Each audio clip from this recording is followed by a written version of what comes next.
there was the first significant reality check for me when I met the band of angels. So the check was, 1, you have no food background. 2, you've never set a business before, which is also okay. 3, you don't have a prototype.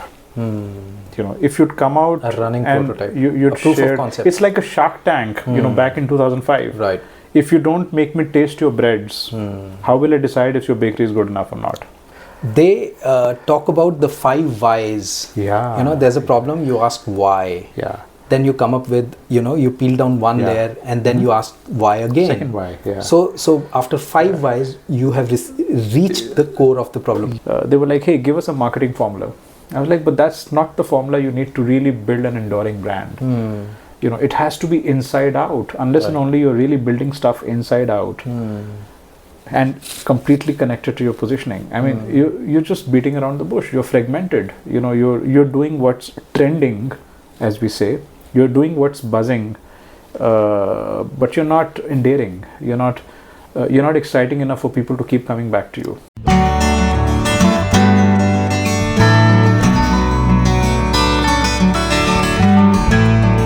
Hi friends, welcome to another podcast with Stud Farmer. Today I have with me Saurabh Uboweja. Welcome Saurabh. Thanks for taking the time to speak with us today. Saurabh heads BOD Consulting. Saurabh is the founder and managing partner of BOD Consulting, and Saurabh founded this organization 15 and a half years ago. That's right. And going strong. Hopefully Saurabh will have a lot of insights for us on entrepreneurship, his own entrepreneurial journey, and the kind of work he does. Hopefully we'll get to learn quite a bit about positioning, branding, and the general consultancy work that he does. So Saurabh, first of all, why don't we start with this little anecdote of you having a chain of dhabas in mind even before you joined your B school. I understand that you were exploring this business idea and coming to MBA, coming to a B school. Was it a part of this grand idea that you had? Yeah, Gagan, now you've actually taken me back to another life. But yes, always wanted to be an entrepreneur, but not just another entrepreneur, wanted to be a food entrepreneur. I think like many people have this passion for food, and why you think food is something which everybody will keep having and you can grow and become a big business, right? So, and this goes back to engineering days, or maybe even earlier, class 11, 12th. There's this crazy passion to set up a chain of dhabas, Generally, it's the foodies who love having a food related startup. Correct. I'm guessing you're a foodie. By default, so I think certain parts of the world you come from, like Punjab, so food comes natural, dhaba comes like, oh wow, go get onto the highways and stop for the paranthas, and I would always wonder, why are they not really setting up a big chain like a Starbucks or a McDonald's, and so that thought was always there. Right. And engineering was kind of the path which, like many people of our time and age, was not really a chosen path. Yes. It was a gifted path. So by your parents, that please go and do this because this is the right way to build your career. But once I was in engineering, I thought I was a decent coder, but I didn't enjoy it. And so entrepreneurship was always on the head. Okay. And you're right in a way that choosing to do an MBA was driven by the passion to be an entrepreneur, and not necessarily to become a manager or a CEO of a large company one day, or get into investment banking or something very fancy. So I thought entrepreneurship was my calling. And you happen to mention this during your interviews? Well, that's another thing. I sometimes wonder whether it was a smart thing to do, but I think I've always suffered with this problem of being a bit too honest and straightforward with my responses. Did manage to crack interview calls from all the IIMs at that time. There was about 6 of them, and of course A, B and C being the most aspirational ones. So when I actually interviewed with A, so they asked me, why do I want to do the MBA? And I said, I want to set up a chain of dhabas. And the first thing they told me was, you're being too honest. Okay. And that kind of didn't run very well with the the faculty members sitting on the other side of the table, and they were like, "This guy is just passing time over here." They didn't take me seriously. Let's put it like that. I'm not sure if that was the reason why they didn't select me, but I think in hindsight, I was extremely lucky to get into Cal because that place was very non-judgmental, and this is nothing against A, which is a beautiful institution, right? But I just felt that my experience with the faculty interviewers and the kind of conversations we had were like touching heart to heart. They were like more about me as a person than what I wanted to do. Understood. And I think they could understand where I was coming from better. Okay. So being honest was valued over there. So I just knew I was at the right place. Yeah. So that was a marriage made in heaven in that sense. Absolutely, yes. And she really encouraged that in a way, right? I mean, it was a place where I noticed that whatever anybody wanted to be could really be pursuing that. It wasn't like a hard-coded one-way career path that you've got to be super cutthroat and have to earn the best jobs and you earn into lakhs and crores of rupees. But there were people who wanted to do that and they could thrive. There were people who wanted to chill a bit, they could thrive. I think in that sense encourages mavericks.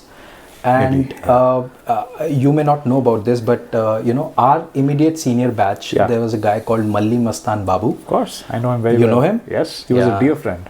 Oh, I see. Too bad he lost his life. Yes. Pursuing his passion for mountaineering. Yeah. But that's too good he lost his life pursuing his passion. Most people don't do that. I mean, it's something to be celebrated. Yes. I think of all campuses, IIM Cal is the one campus that celebrates you being a maverick. So I think in that sense, your interview, your entrepreneurship, your idea for creation jobs instead of chasing jobs, I think that worked well. You're right. It's a place which celebrates you being you. Yeah. Not just Malli Mastan Babu, was a very dear friend, and I remember when he was not being found in the Andes mountains, and the whole C group and his got together and pooled in money for a chopper. Absolutely, yes. I was trying to get lots of press coverage to get the government interested, and there was just so much happening. But he was not the only guy. Another amazing guy called Vinayak, set up an institution called Parivar, which was somewhere close to the campus, if you recall, right? Yeah. And he just decided that I'm going to help hundreds of kids, who have absolutely no access to education, and and they were typically children of, either prostitutes or underprivileged kids, who would just not get a nurturing environment to develop themselves, and a good chance of them being exploited as well. Yeah. And that's how he designed his life. So I think something about C, the culture, the environment, maybe it's Calcutta, which just allows you to be who you are. Yeah. And I think people like you and me just ended up right place by default. That is true.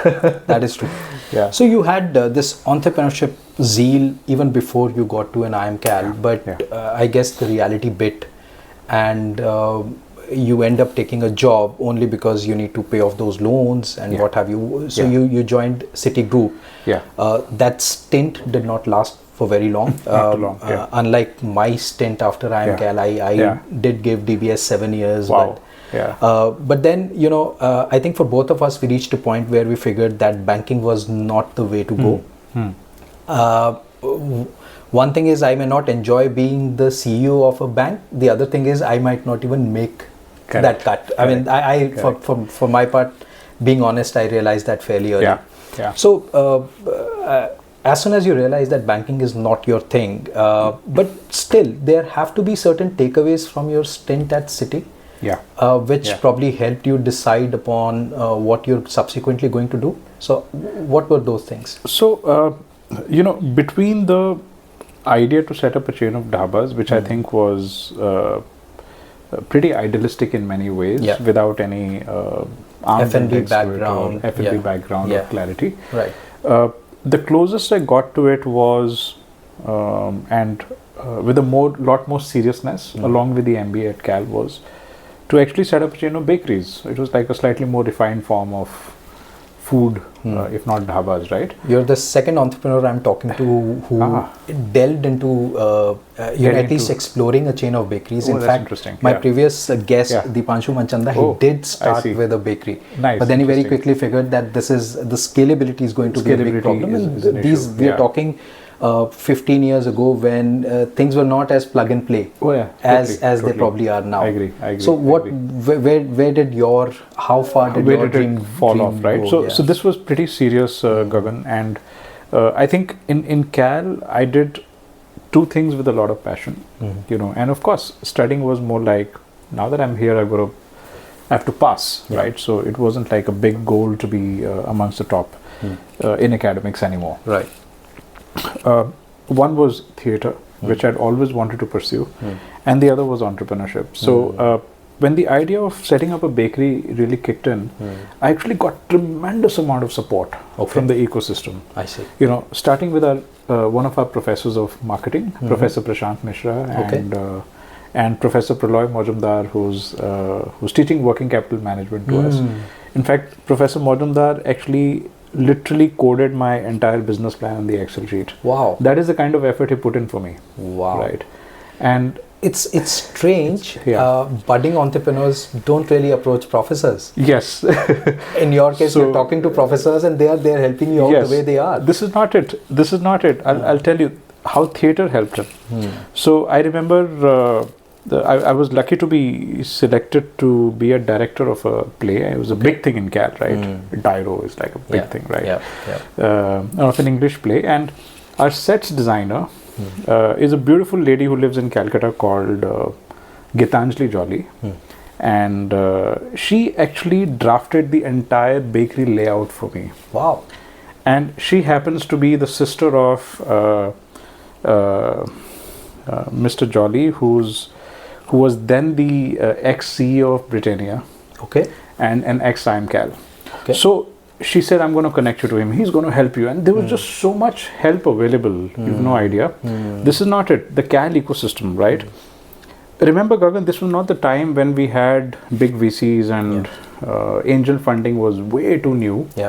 But I'm talking about 2005, when there was actually the first ever angel group in the country. It was called the Band of Angels, like a rock band. The way it was labeled like that. These people had got together and they were funding startups. So I reached out to an Cal alum. He's a famous guy called PG, Pradeep Gupta. You may know him.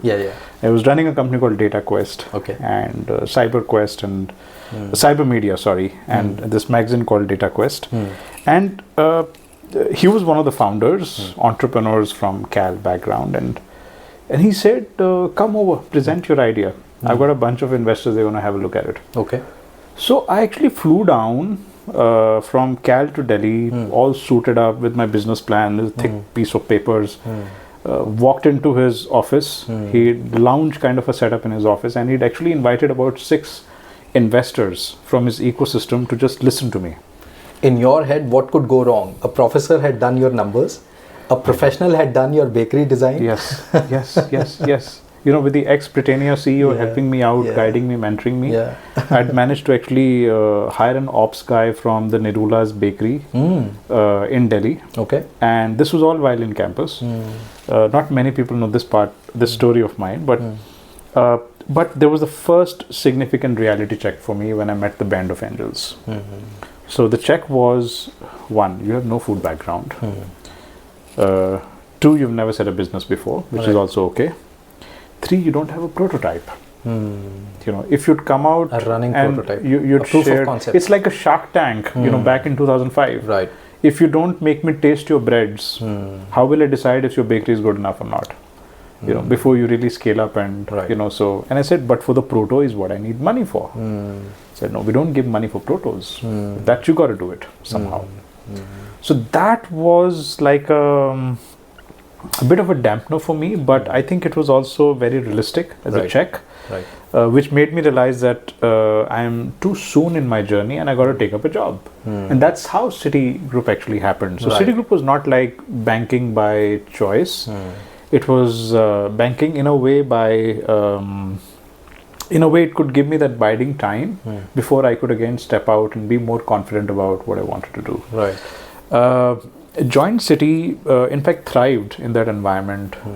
This was private banking those days. It was City was just setting up, reporting to Singapore office, and a great working environment. The heydays of banking before the subprime crisis. Yep. Right. And during that time, of course, there was this constant thing in my mind, because hey, this was not the life I wanted. I'm doing well, I'm earning well, I'm getting my promotions, but this is not what I'd signed up for. So there was this urge to come back to entrepreneurship. And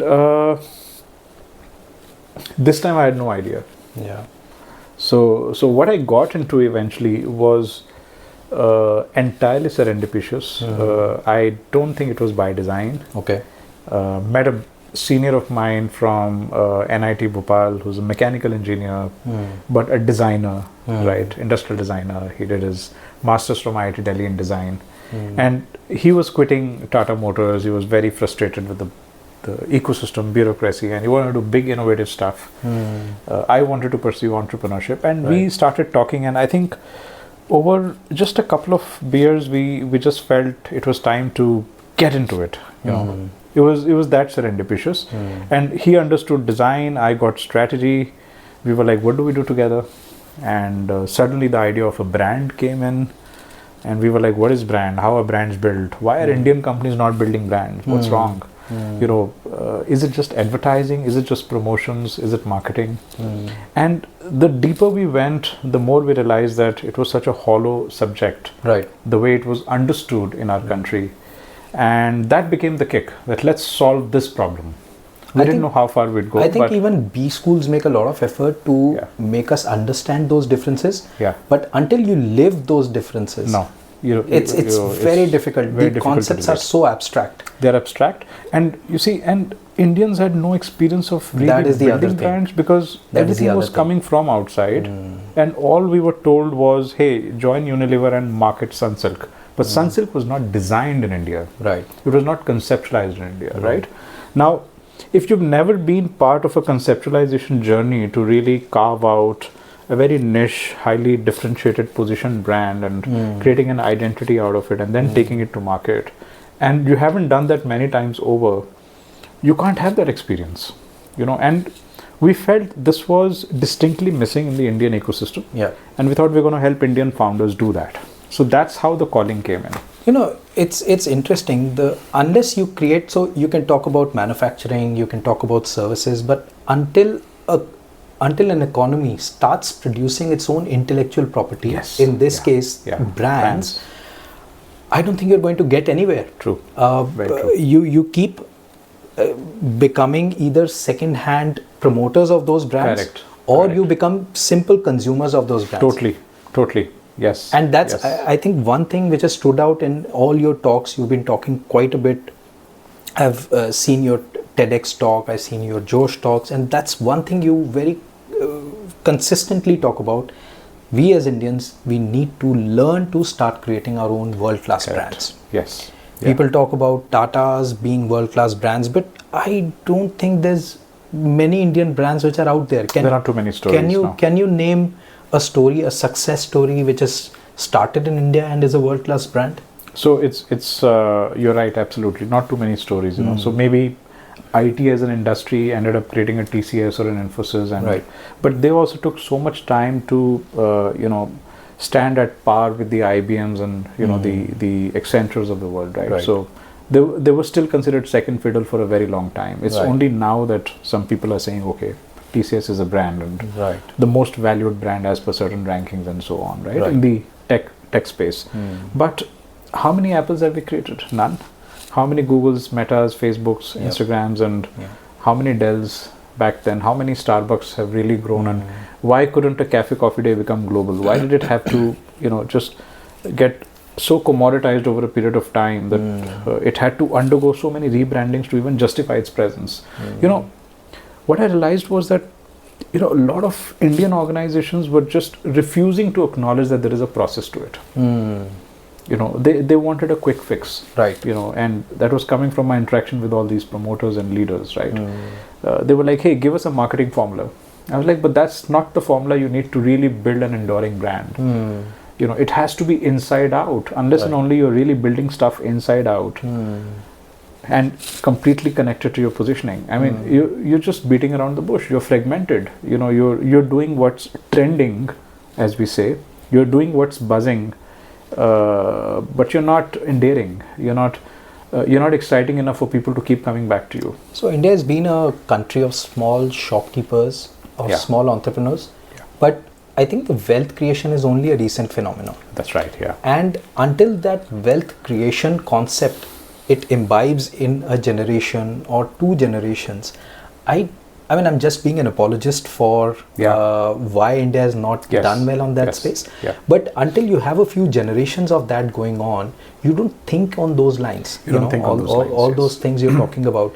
That's right. To build a brand, I think you need to start looking inwards before you start looking outwards. Absolutely, yes. I think there's a lot to talk about on brands. But you're absolutely right. So far, I think India has not done very well on creating global brands, but I also at the same time think we are on the cusp. Oh, totally. And it's quite possible that we are going to go out there and kill it very soon. Yeah. But before we head there, why don't we take a step back and so we are talking brands of desire. You have your senior joining hands with you. Both of you have conceptualized this idea in your head, and like any new entrepreneur, the idea is to go out there and kill it. Yeah. But I think it was only 6 months or so before your partner decided that this was not the way to go. Before I invite you to talk about what happened there, I think the color I want to give this conversation is there's a lot of entrepreneurs who are not able to come to a good decision. True. In terms of persist versus exit. Correct. In your case, you had one partner who had exiting, and I wouldn't say he was wrong.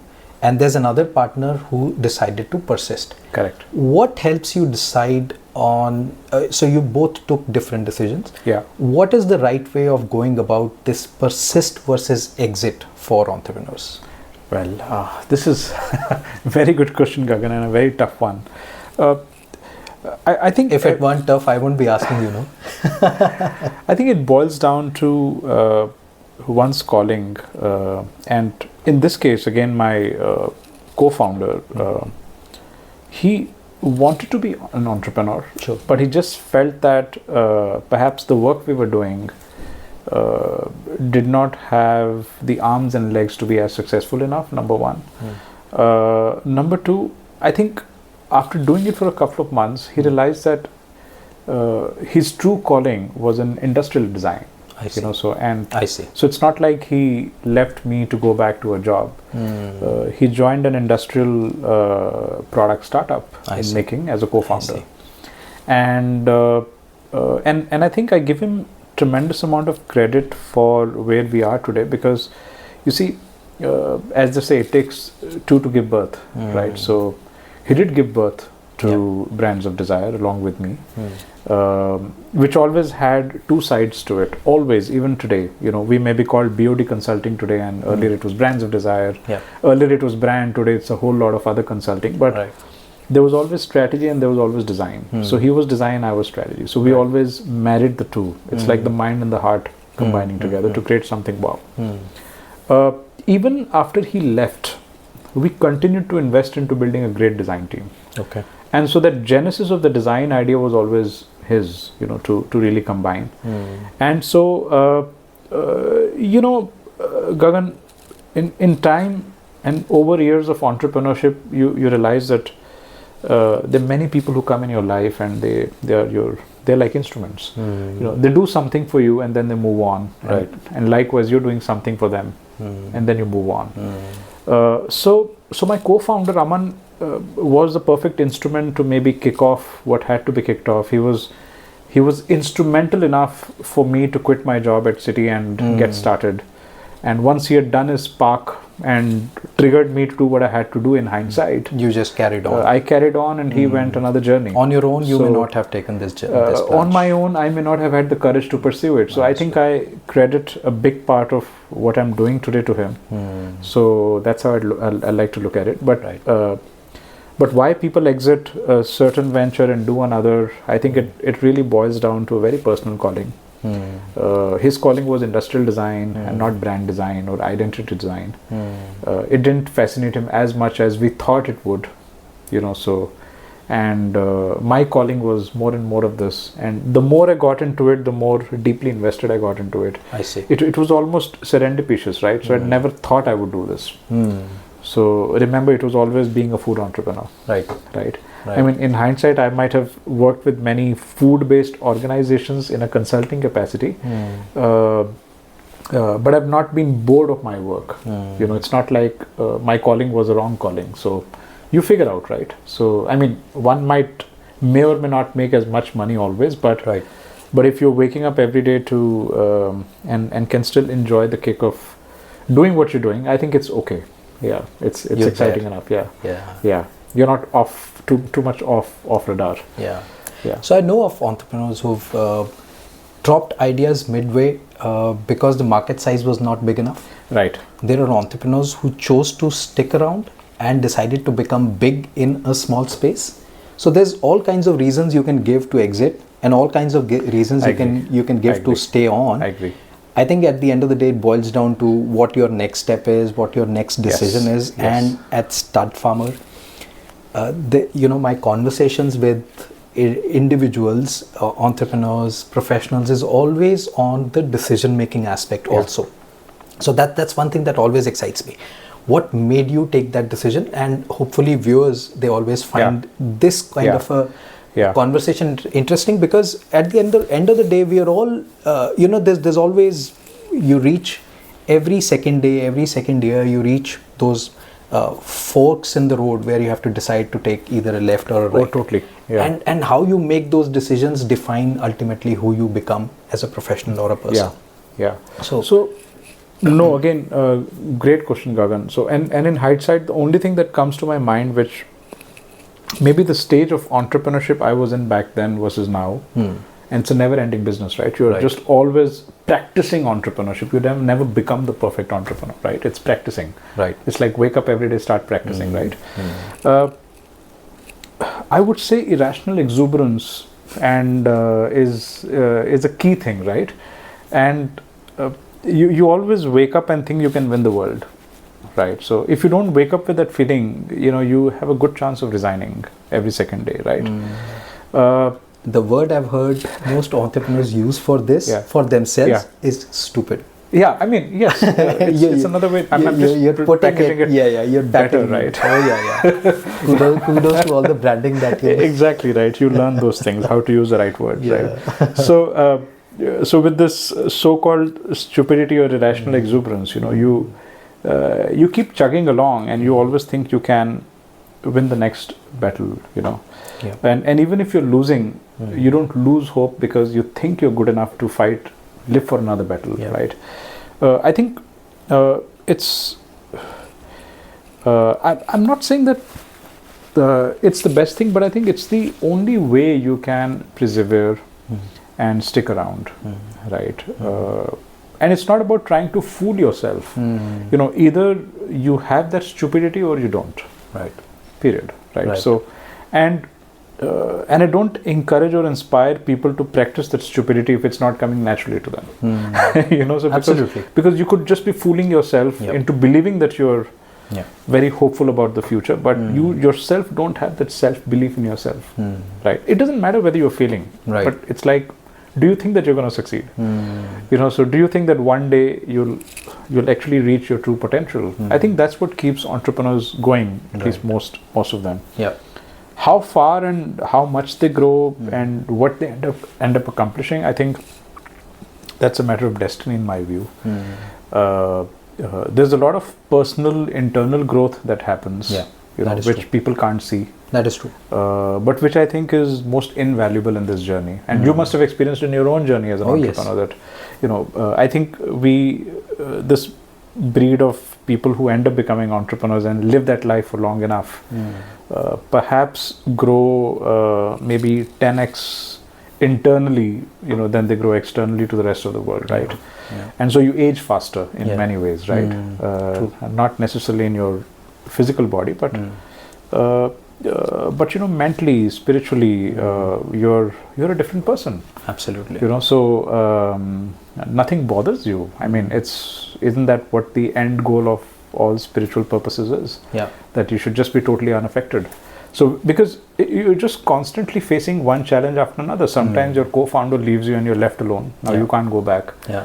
Sometimes your best client leaves you. Sometimes your best people leave you. Sometimes they cheat you. Yeah. All sorts of things happen, right? Yes. But when they happen for the first time, you're like, oh my God. Yeah. How could it happen to me? I was so good to everyone, and then you're like, okay, this is the way it's supposed to happen. Yeah. It's what's training you to become more and more immune. Yeah. And I think I would never trade off that internal growth for anything. Any amount of material growth or it's incredible to experience that every day. I agree with you. Yeah. Okay. Why don't we take a step back? Okay. Sure. Why don't we go to the brands of desire stage? You are not yet a BOD Consulting. That's right. Yeah. So brands of desire, you're thinking of building a practice around consulting people on positioning themselves. Yes. Yeah. In my experience, so I'll take another step back and give you my experience. The first thing I did when I came back to India and wanted to start something of my own was to delve into the employability space. Right. The idea was to help students learn about the practical aspects of working in a corporate. Yeah. Which most of our colleges, including the top ones, serious pain point. Yes. Don't teach them. Totally. Every corporate has to invest heavily in all these fresh graduates they hire, even postgraduates they hire. So we thought, why can't we take this training from being an after hiring event to a pre-hiring event, and campuses should happily pay for it. Yeah. We found that there was nobody ready to pay for it. Yeah, no payers. Now coming back to your story, why do I guess that there were similarities in, while what you're doing is valuable, were there any clients who were ready to pay for those kinds of services? Because I found that, my services, nobody was ready to pay for it, even if it was valuable. In my case, people were willing to pay if somebody helped their students get higher marks, get them admitted to a course, or get them a job. Yes. Only these three things would get paid. Yes, result oriented, right? Result oriented, right? Yeah. In your case, how does positioning be result oriented, or you found it very difficult to get people to pay for this, for the kind of value you were adding? Yeah. So, no, very interesting again, Gagan. So, I'd say that we were very lucky to find believers. When I say believers, it was almost like when we knocked the initial doors, right? We bumped into random potential clients. We told them a story. We said, you need to have a brand. And so, what do you mean by that? And it was a conversation starter. And then we tell them what it really means. And you'll be surprised, Gagan. So the more we went deeper into this conversation with founders, they loved the idea. They were like, finally somebody has come who's talking what actually needs to be done. Because most of the folks in the name of brand were either coming with advertising strategies or a campaign or a website or logo or something which was very artificial and very it was more about packaging is what was being offered in the market, whereas we were talking about, hey, but what about your DNA? Very vanity matrix. We'll do the packaging stuff, but first let's get the inside product right. Let's get the soul in good shape. And surprisingly, founders resonated with that thinking. If I look at maybe professional leaders like CEOs of large companies at that point in time, or maybe marketing heads or business heads, they did not resonate as much. So for them it was like, what are you talking about? I'm just interested in growth and sales and KPIs. I think professional managers have a very different kind of different view of the world, right? View of the world, because they have very different kinds of pressures to handle. Yes, their successes Quarterly are linked numbers, to monthly numbers. Exactly. Their bonuses are not linked to how strong your brand equity is, which anyway is very tough to measure. Yeah. But founders related. Whatever language we used eventually did not matter, but what they felt was we were talking sense. So they were the initial believers. I think we started serving them. We never knew how to charge, so it didn't matter. We were like, let's just get started. So gradually you learn that it's an industry you're a part of, and it's not something random. Then you start finding peer groups, and there were not too many Indian examples. You look at global brand consultancies and who were trying to do something. So they were great inspiration. I again thank them for those initial sparks, right? It helped us build certain processes which till date exist, right? Just by watching how they did. I think in due course of time we realized that there was value for what we were doing, and organizations also started to appreciate it more as they saw it shape up. Right. So maybe before it shaped up, like you rightly said, it was tough for them to visualize. But I think we were lucky to get backers. Maybe they didn't pay as great initially, but they never denied us an opportunity to do something, because nobody was saying what we were saying. So it was new for them, and it was exciting for them. So we would be very, very hands-on with our processes, and we would do extensive workshops with their teams. Sometimes the founders will say, I get it, but my team wouldn't get it, what you're saying. So okay, no problem, bring everybody in the room. Okay. And we would do so much of education. So I think for us, the trick that really worked was educate more and more and more and more. Okay. And if it's a new concept, it's like if you're trying to sell artificial intelligence today, the best way to do that is to educate people, right? Before they start using it or creating applications out of Gen AI or anything, right? So I think that's what we were doing. We were the AI back then, at least in the Indian ecosystem, right? And education helped.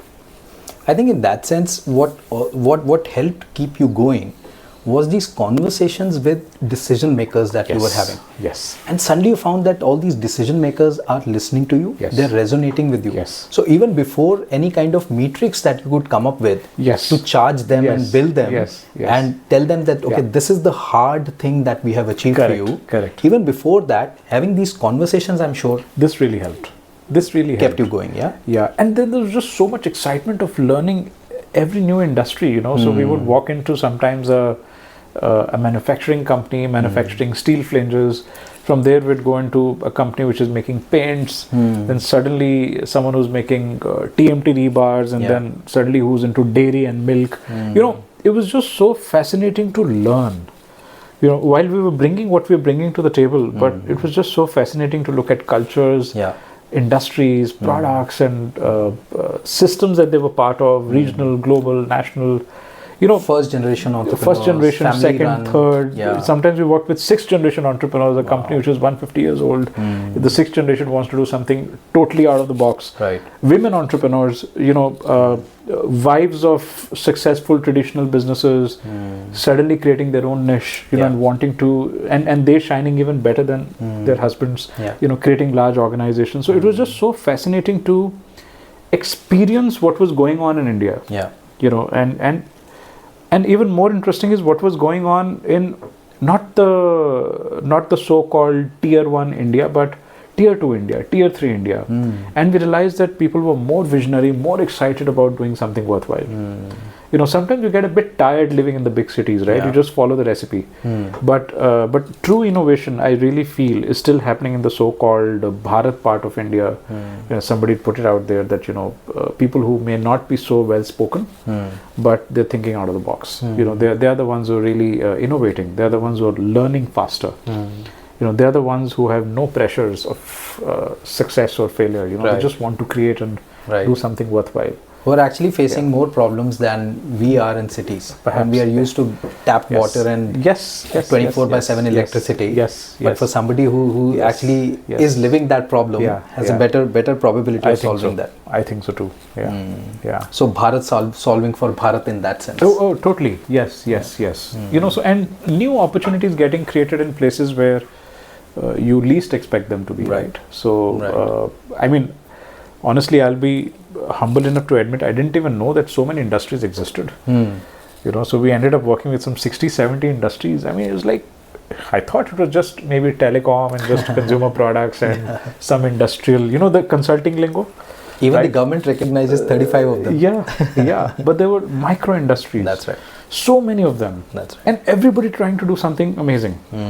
We just felt we wanted to give them a voice. Right. You know, they were unstructured. They did not really know how to position themselves. They did not know how to drive their entire organization around what they were really innovating.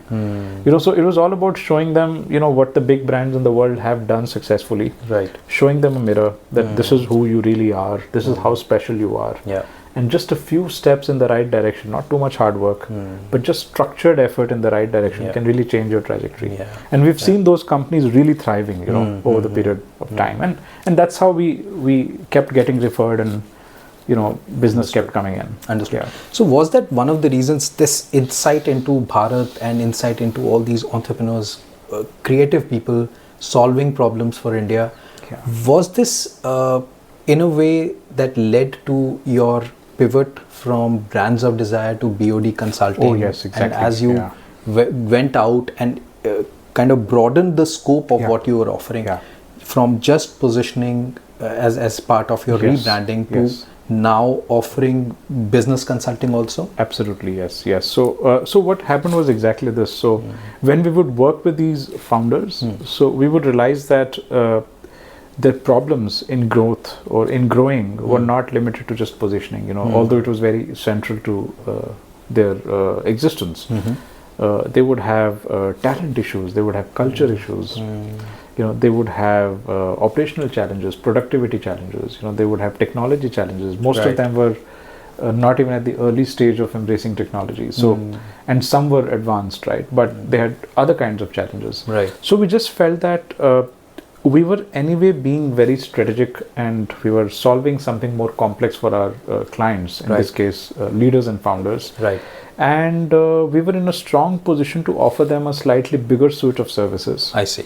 Right. I see. And that became a big inspiration, you know, and it's almost like, Gagan, you know, when I started out, you know, with my co-founder, it was like a single specialty hospital, right? And I had the specialty of being a positioning consultant, but I was also the founder of the hospital, right? But it's like somebody starts as a cardiologist and but you later on realize that it's the same patient who has many other problems, right? So and they're all linked. They're interlinked, you know. So they need a strong diabetologist. They perhaps need an oncologist. You know, they need somebody who's looking at orthopedics. And so we started adding all these specialities. We got in people from outside, you know, expert partners, you know, who specialized in different domains, and told the client that, hey, we could start anywhere, but we want to help you more holistically. It doesn't matter whether we start from culture or positioning or growth, right, or cost transformations or digital transformation. Eventually, we want to be your dedicated go-to partner who's taking care of you, hand-holding you in this journey of transformation and transition. So that's how the canvas expanded for us. I see. Again, an IMC batchmate came to rescue and guided me. So ex-BCG, Deepak Watts, and very dear friend. And he was like, listen, what you're doing is very interesting, but, you know, brand will not get you too far. You know, this is just one part. So why don't you do something more and expand the canvas and make it more broader? So it was also a call for scalability, right? So I think that way C has always been around. They've just been such a supportive ecosystem. He continues to be a mentor, you know, is currently at Bain and worked with us for some time in between as a senior partner. But amazing guy. I just look up to him, you know, whenever I'm lost. So the whole ecosystem is there, right, to back you. Your pivot from just positioning to a full scale of consulting services, I think has another interesting aspect that many budding entrepreneurs or people who are right now struggling with how to position themselves to stay niche or to go broad. Right. You know, that's a big problem. While you could be niche and be called an expert in a small area, you tend to feel that you will get diluted if you suddenly start talking about a broader spectrum. That's true. Yeah. In your case, it probably worked better. But do you think that this is not as simple a solution for some of the other people who are out there who are probably wandering too wide in the spectrum and need to niche themselves down to a single area? How do you look at this problem, niche versus a broader spectrum? Yeah. So it's you know, a lot depends on the stage of the organization, and if anybody is starting out, it could even be a very large enterprise putting in $1 billion to start a new startup, right? It's important to start sharp. Okay. As deeply as I see. Focused positioning you can be, right? Because you're trying to win confidence, right, of your customers, of your audience, and if you start to fewer broad, things well exactly in the beginning. Exactly. Okay. Right. Okay. And do that for a couple of years. You know, at least keep a horizon of 5-6 years before you even think about adding something adjacent or try to broaden your canvas, right? Eventually, I think most organizations are compelled to expand the canvas because you're looking for growth, and within your only domain, sometimes you may have limited headroom, right? Same was the case for us, and it's true for most organizations, not just consulting, but in general, right? It's like the traditional accounting firms are today IT companies, but they're also management consulting firms, and they have a broad canvas to work on. Right. It's not that their accounting business has gone down, you know, but they've learned how to specialize in each of these domains. Right. So specialization takes time, which is why it's important and it's necessary for building trust, right? That you're the best in your business for that particular problem statement, right? It's important for early stage founders to super specialize as far as they can, become the best at doing something before the urge kicks in to start broadening. Right. What is very risky as a strategy, as an approach, is to start broad, because then you're competing you're competing with the big guys. The whole world, right? And people don't take you seriously enough because you're not able to show or explain why you're the best at something. Right. Right. And in the end, if you want to be paid, it's a competitive market. Either you're the best or you're the cheapest. Right. You know, or you're both. Right. So I think it's okay to start broad if you've managed to crack the supply side of it and you can offer something very, very cheap and people are okay with your quality. But in all other ways, I really feel that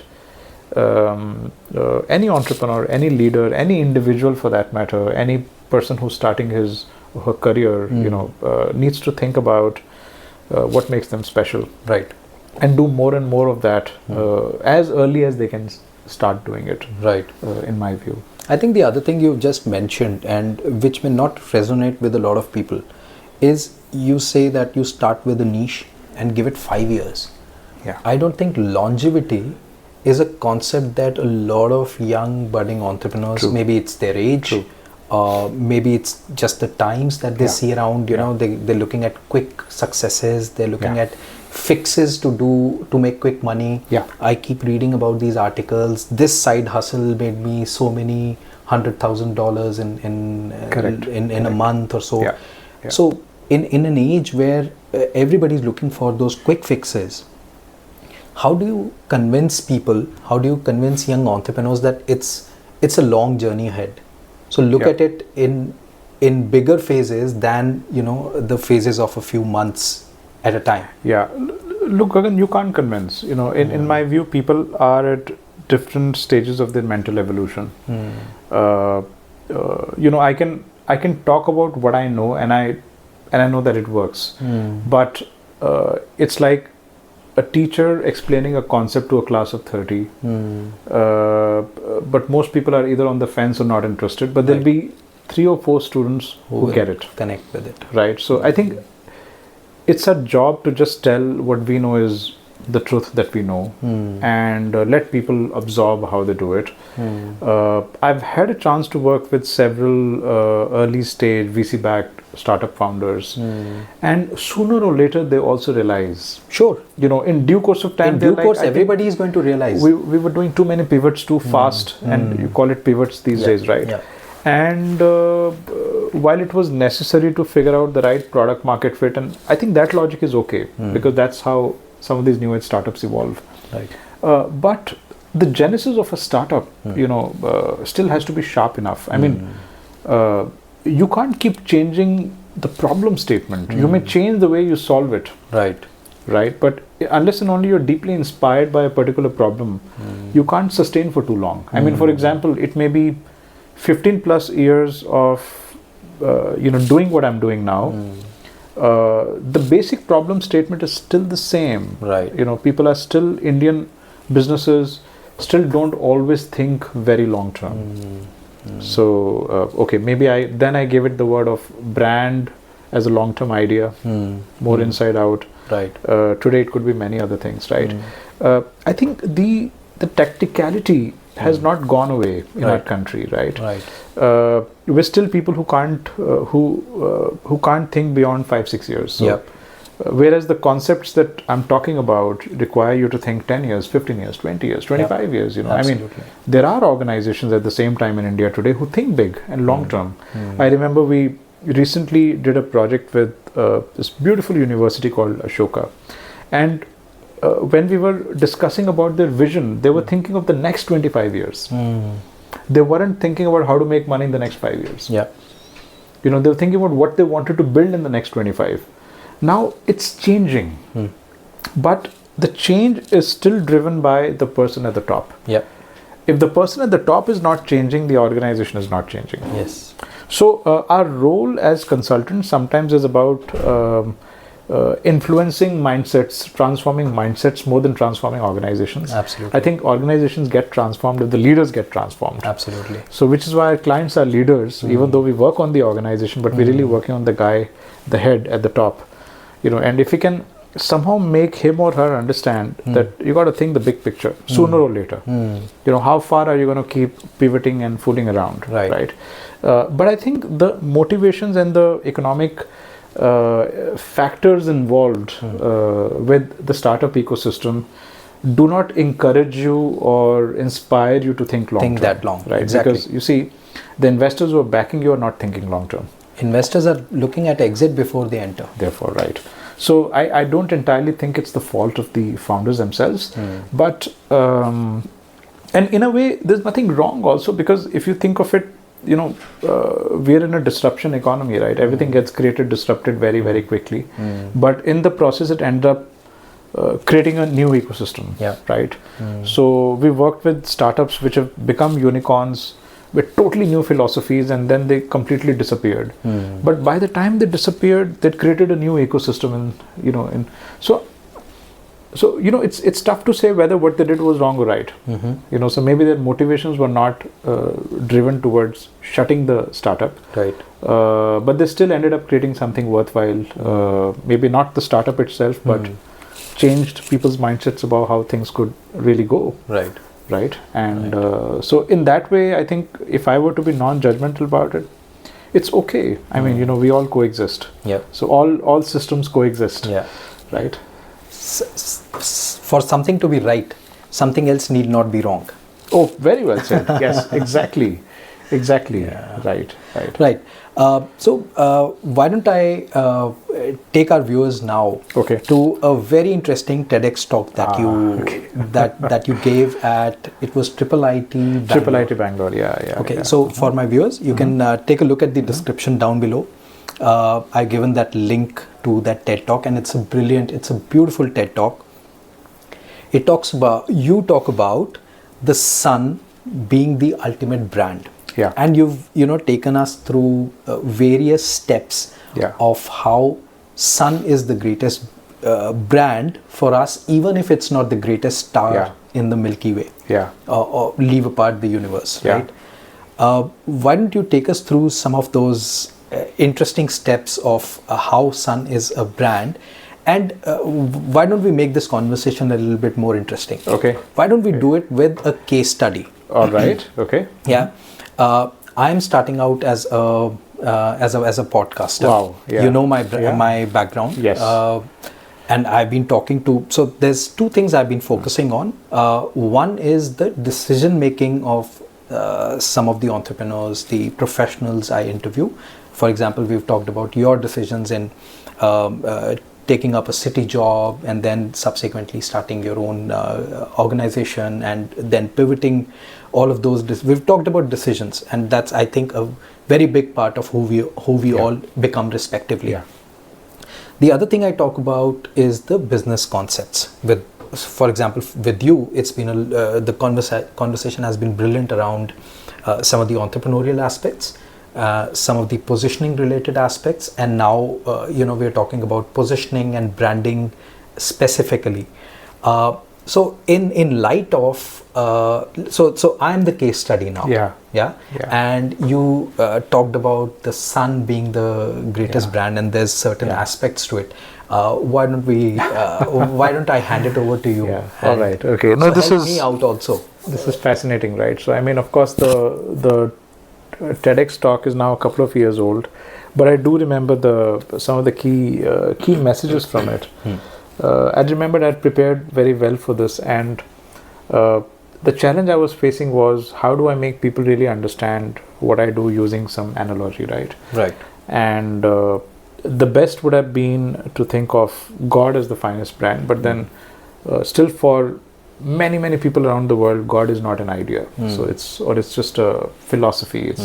It's something unreal for them. So I had to pick up something more real. Yeah. And therefore, sun was something I thought everybody believes in because it shines every day. Now, the thing about God is that people can get touchy also about they can get about touchy that about subject. it, right? So sometimes religion kicks in. So well done with sun. But sun is pretty universal, right? You can't ignore its presence. Yes. If you try to, it won't matter because it still continue to exist.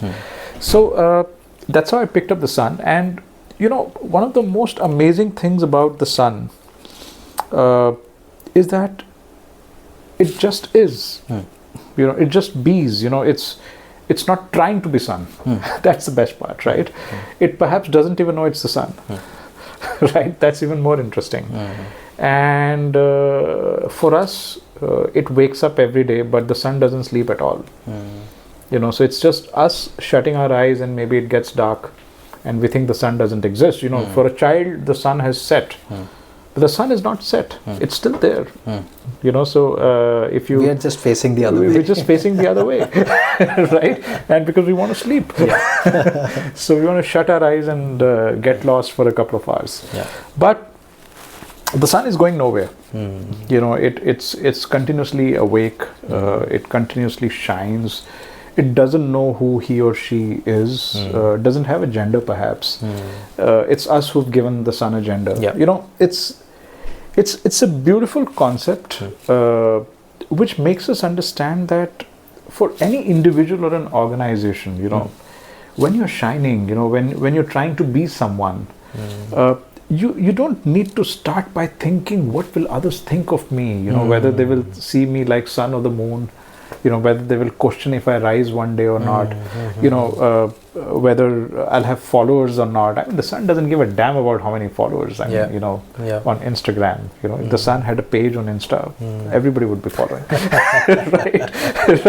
Yeah. And it wouldn't matter to the sun, right? I think it's that simplicity and beauty of the whole concept of the sun is what really fascinated me in this particular talk, and I thought.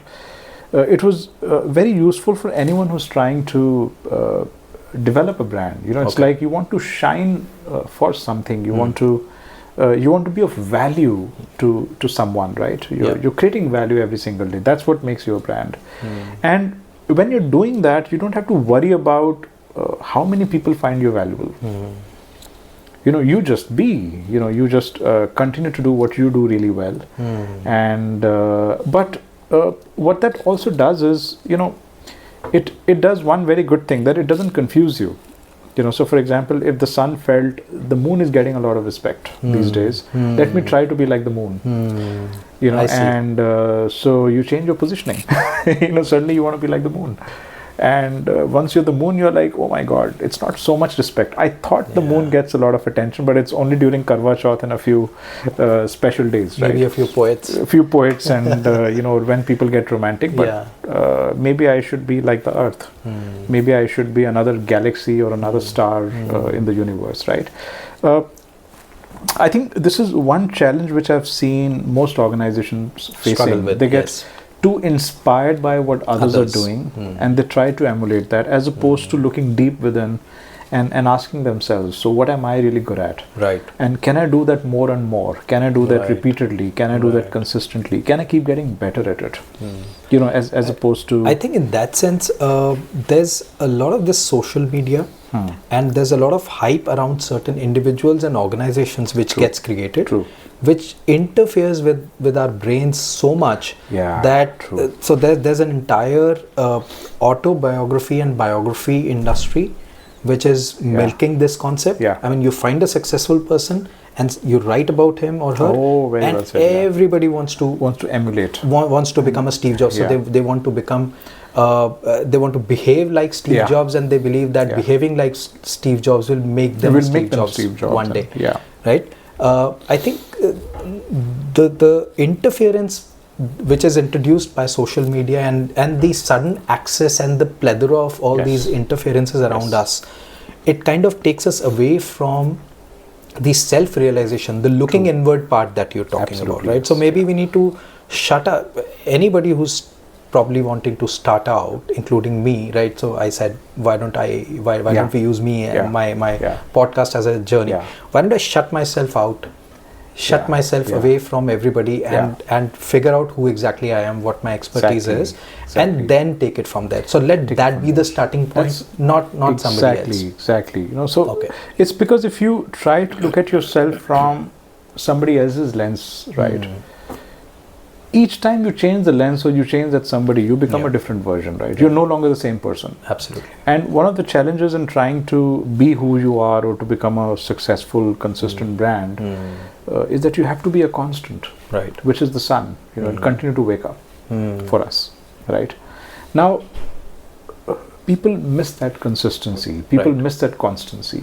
People miss that waking up every day, to create that value, right?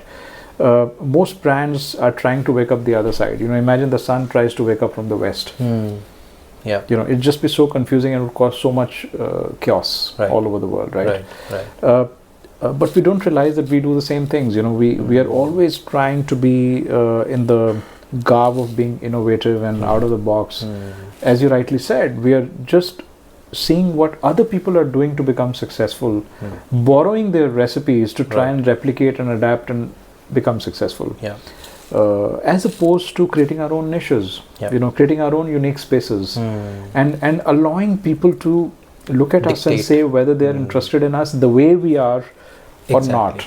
It's like if, of course, you're married and happily so, but imagine if you had to completely modify your personality for a girl you wanted to marry, but she did not want to marry you unless you modified your personality. Would you be true to yourself? Sooner or later, it's just going to show up. How long will it last? Right? So it's sometimes just good to be who you are and allow that other person to decide whether they accept you the way you are or not. I think that's the genesis of good quality branding in my view. Of course, you must pick up a problem to solve. There's nothing wrong with it. But you got to be true to that problem. You must feel very deeply for it. You must be persistent with it. And then you should. You can find new ways of solving it. You can use technology to solve it. You can find better technology to solve it. But you stick to the core. And I think that's something which I think most organizations or leaders keep changing. They keep changing their core. It's like you keep changing the goalpost. So how do you ever win a match? Staying true to who you are is really what positioning and branding are. And therefore, in many ways, it's like a lot of my work when I'm working with leaders or clients or businesses or even individuals or students or podcasters or anybody for that matter, is all about trying to bring them closer to their own home. So most of them are distracted. They're moving away and away and away and away. So my job is to probe them deeper and get them closer to where they really are. Understood. Help them connect to their true self and before you really step out. Okay. Because if you leave that circuit broken when you step out, you'll keep changing your direction.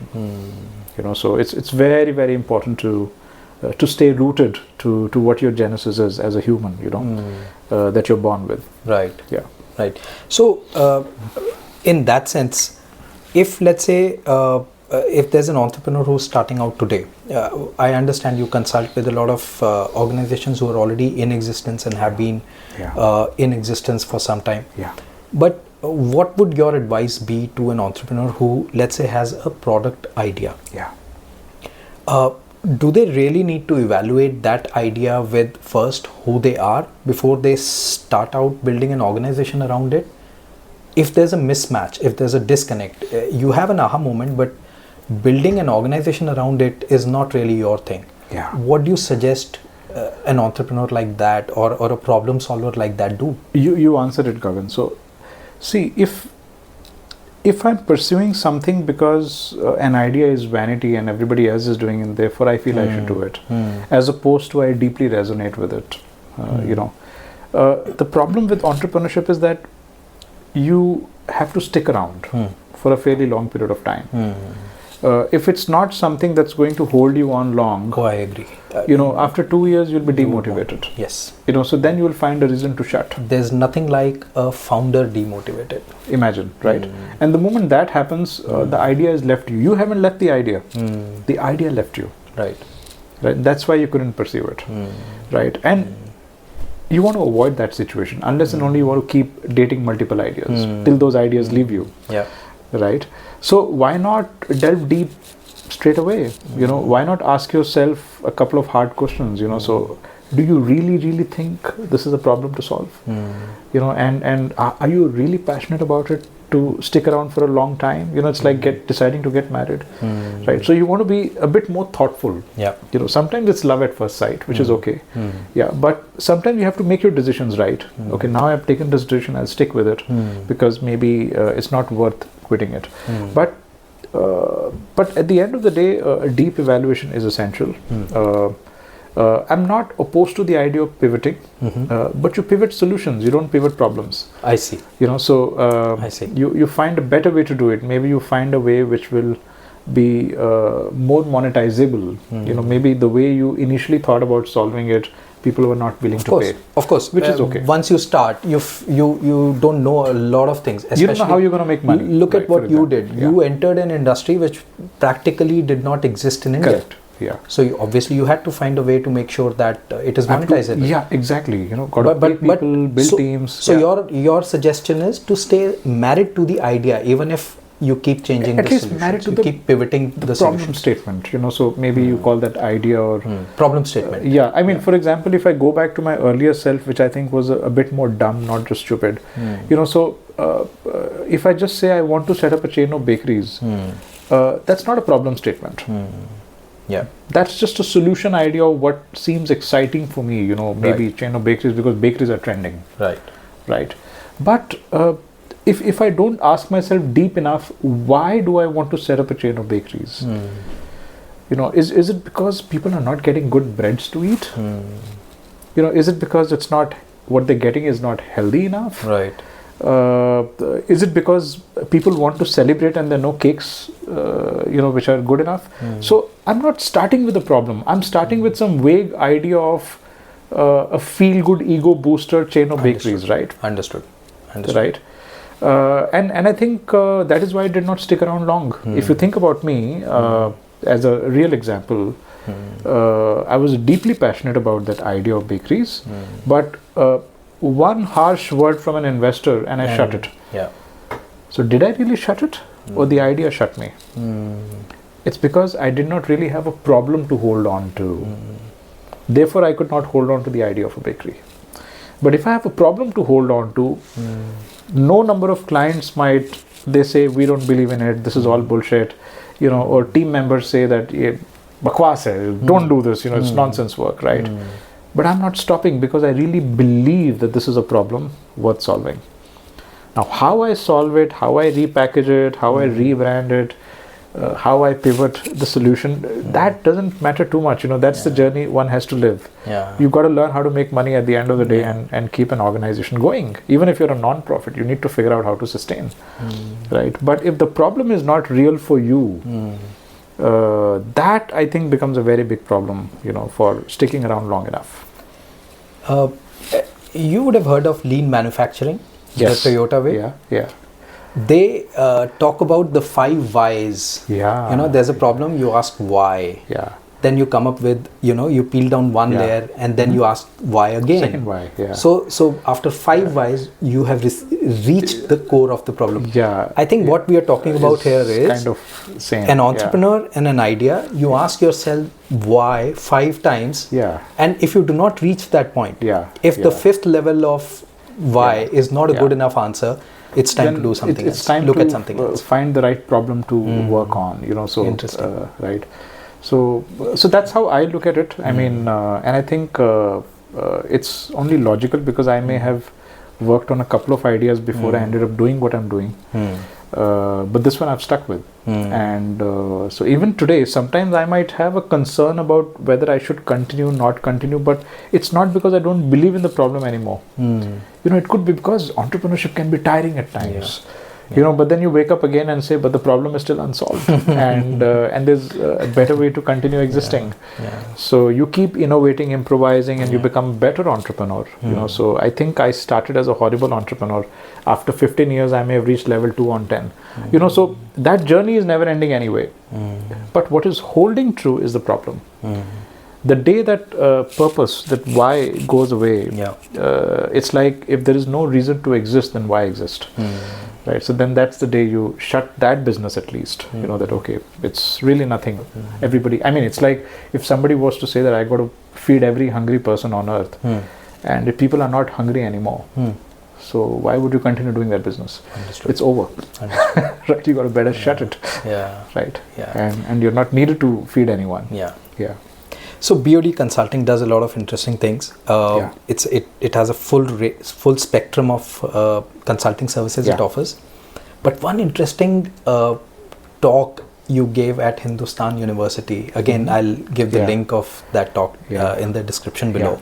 You talked about ideas solving problems, and that talk was fairly interesting. You talked about how you've been able to consult on mitigating the number of fatalities on road. Correct.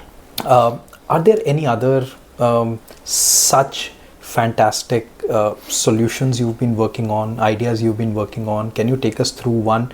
Or, if not, I'd be happy to listen to this, the zero fatality idea that, you guys came up with. Take us through something very interesting. No, sure, Gagan. So I think that's the kind of the nature of the work we end up doing. So we meet amazing organization and leaders who are trying to solve a sticky issue, and we get a chance to work on it. So for example, this one of course was about Vision Zero or zero fatalities, and that's what we sort of packaged it at, to really inspire reducing the number of accidents on Indian roads, especially with truck driving. Highway trucks, yes. Right.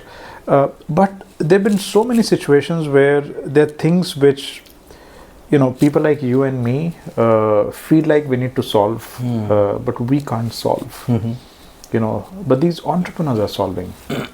It's like somebody wants to set up a school that's really making a difference, and not just helping students crack board exams and, we've had so many such amazing opportunities to work with these entrepreneurs and instill in them a new way to do it, and and create something which is truly worthwhile. So as a student experience, as a child learning experience. Now that child who's learning in that school does not know who seeded that idea inside the leadership. Right. But we know it. It's like the same thing, right? The sun doesn't care, right? So But inside there is a deep level satisfaction that the school that eventually took shape is the kind of school that maybe I always wanted to create, but I'll never be able to create because of lack of resources. But here is a person who actually has done it, listening to us, being influenced by us, you right? planted that idea. So we get a chance to plant these seeds, which is really beautiful for us. I mean, another reason why I'd continue doing what I'm doing, right? And I remember similarly, we were talking to this very large hospital chain and very famous, and I'll not name because this is an opposite example, right?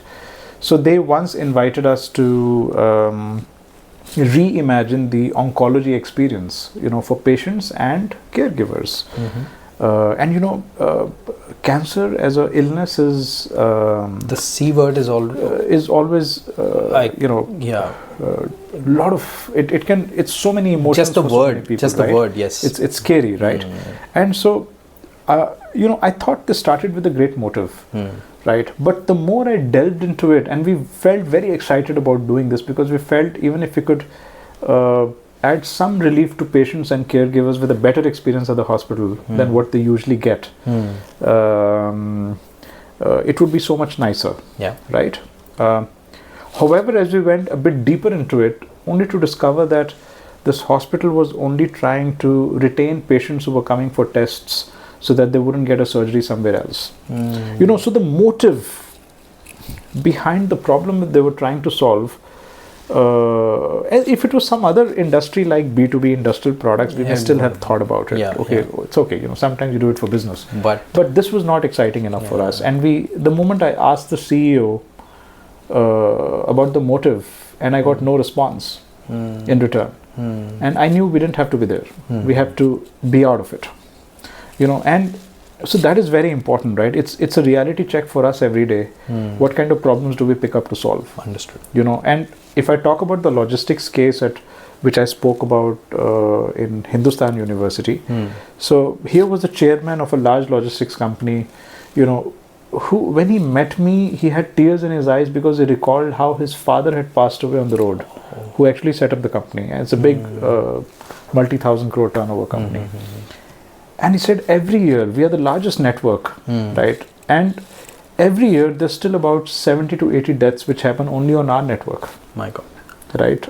And we're not able to do anything about it. Now, as a percentage of the total number of trips, it might be a very minuscule percentage.